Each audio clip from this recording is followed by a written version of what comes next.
राजनपुर नाम के जंगल में टूनी चिड़िया अपने पति सोनू चिड़े के साथ रहती थी। सुनिए जी, आज मौसम कितना सुंदर है, चले ना कहीं घूमकर आते हैं। अरे हाँ, आज तो मौसम बड़ा ही सुंदर है। चलो हम दूसरे जंगल में घूमकर आते हैं। अभी वो दोनों बातें कर ही रहे थे कि वहाँ पर टूनी चिड़िया की बहन पिंकी चिड़िया आ जाती है। अरे पिंकी चिड़िया, तुम यहाँ पर क्या कर रही हो? सोनू भैया, अब मैं आपको क्या बताऊं, हमारे जंगल में एक बहुत बड़ी मुसीबत आ गई है। अरे पिंकी चिड़िया, बताओ तो सही कि आखिर बात क्या है? सोनू भैया, हमारे जंगल में पक्षी भूखे मर रहे हैं क्योंकि इस दफा हमारे जंगल में बारिश नहीं हुई और किसी भी पक्षी की फसल नहीं उगी। तो आप हमें थोड़े से दाने दे दें। पिंकी बहन, मेरे पास इतने दाने तो नहीं हैं जो मैं तुम्हें दे सकूं, मगर कालू कौवे के पास बहुत सारे दाने होंगे। चलो जाकर उससे पता करते हैं। तभी वो तीनों वहाँ से चले जाते हैं और कालू कौवे के पास पहुँच जाते हैं। अरे तुम लोग मेरे घर में क्या लेने आए हो? जल्दी बताओ। कौवे भैया, हमारे जंगल में अनाज बिल्कुल खत्म हो गया है और सब पक्षी भूखे मर रहे हैं। आप कृपया करके हमें थोड़ा सा अनाज दे दें। जैसे ही हमारे जंगल में फसल उगेगी तो मैं आपको वापस कर दूंगी। अरे मैं ऐसे कैसे तुम लोगों को अनाज दे दूं? पहले तुम लोगों को मेरे पास कुछ गिरवी रखना होगा। परंतु कौवे भैया, हम आपके पास क्या गिरवी रखें? टूनी चिड़िया, तुम ऐसा करो कि अपना जेवर मेरे पास गिरवी रख दो। जब तुम लोग मेरी फसल वापस कर दोगे तो मैं तुम्हारा जेवर वापस कर दूंगा। ठीक है कौवे भैया, ये लें, आप मेरा जेवर अपने पास रख लें और हमें अनाज दे दें। तभी वो तीनों कालू कौवे से बहुत सारा अनाज लेकर वहाँ से वापस आ जाते हैं और पिंकी चिड़िया अनाज लेकर अपने जंगल में चली जाती है। अरे टूनी चिड़िया, तुम्हें क्या जरूरत थी अपना जेवर गिरवी रखने की? अगर पिंकी चिड़िया के जंगल में बारिश ना हुई तो फिर हम अपना जेवर कैसे वापस लेंगे? देखिए पिंकी चिड़िया मेरी बहन है, मैं उसे मुश्किल में नहीं छोड़ सकती थी, इसीलिए मैंने अपना जेवर गिरवी रख दिया। ऐसे जेवर का क्या फायदा जो मुश्किल वक्त में काम ही ना आए। बहुत दिन गुजर जाते हैं मगर पिंकी चिड़िया अनाज लेकर वापस नहीं आती। तभी सोनू चिड़ा और टूनी चिड़िया पिंकी चिड़िया के जंगल में पहुंच जाते हैं। पिंकी चिड़िया, तुम हमारा अनाज लेकर वापस क्यों नहीं आई? क्या तुम नहीं जानती कि टूनी चिड़िया ने अपना जेवर गिरवी रखा हुआ है? सोनू भैया, आप तो देख ही सकते हैं कि हमारे खेत खाली पड़े हैं। हमारे जंगल में कोई भी फसल नहीं उग रही। पता नहीं इस बार हमारे जंगल में बारिश क्यों नहीं हुई। मेरे पास तुम लोगों की समस्या का एक उपाय है। चलो जाकर अभी बादल भैया से बात करते हैं और पूछते हैं कि यहाँ पर बारिश क्यों नहीं हुई। तभी वो तीनों ऊपर की तरफ चले जाते हैं और थोड़ी देर बाद वो बादल के पास पहुंच जाते हैं। अरे आओ सोनू चिड़े, मेरे दोस्त, कैसे आना हुआ? आज बहुत दिनों बाद तुम मुझसे मिलने आए हो। बादल भैया, पिंकी चिड़िया के जंगल में बारिश क्यों नहीं हो रही? सोनू चिड़े, ये बात तो मुझे भी नहीं पता। मैं अपने दूसरे बादल दोस्तों से पूछूंगा और उन्हें कहूंगा कि वो पिंकी चिड़िया के जंगल में भी बारिश बरसा दें। ठीक है बादल मेरे दोस्त, अब हम चलते हैं। बस आप याद से अपने दोस्तों को बता देना कि पिंकी चिड़िया के जंगल में पक्षी भूखे मर रहे हैं। ये कहकर वो तीनों वापिस आ जाते हैं।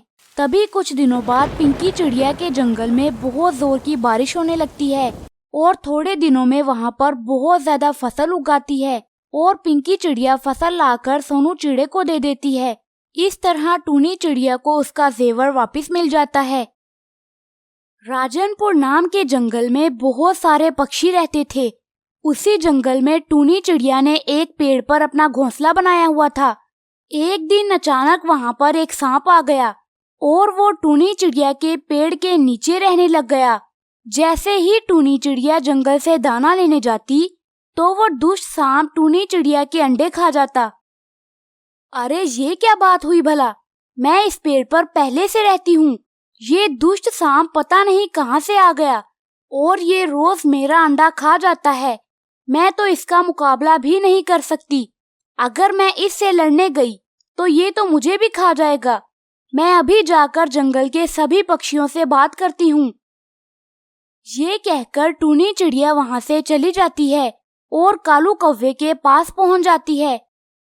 अरे आओ टूनी बहन, कैसे आना हुआ? तुम इतनी परेशान क्यों लग रही हो? कौवे भैया, मुझ पर एक बहुत बड़ी मुसीबत आ गई है। अरे बाबा, बताओ तो सही कि तुम पर कौन सी मुसीबत आ गई है? कौवे भैया, मैं जिस पेड़ के ऊपर रहती थी वहाँ पर एक दुष्ट सांप आ गया है। मैं रोज जब जंगल से दाना लेने जाती हूँ तो वो पीछे से मेरे अंडे खा जाता है। अब आप बताएं मैं क्या करूँ? अरे ये तो बहुत बुरा हुआ। ये सांप हमेशा ऐसे ही करते हैं और हम बेचारे पक्षी तो इनसे लड़ भी नहीं सकते। टूनी चिड़िया, तुम ऐसा करो कि तुम ये जंगल छोड़कर चली जाओ और जाकर किसी दूसरे जंगल में अपना घोंसला बना लो। हाँ कौवे भैया, मैं भी यही सोच रही थी। आपने अच्छा मशवरा दिया। अगले दिन टूनी चिड़िया अपना सामान लेकर जंगल छोड़कर जा रही थी। तभी रास्ते में उसे मिट्ठू तोता और टुनटुन कबूतर रोक लेते हैं। अरे टूनी चिड़िया, खैर तो है?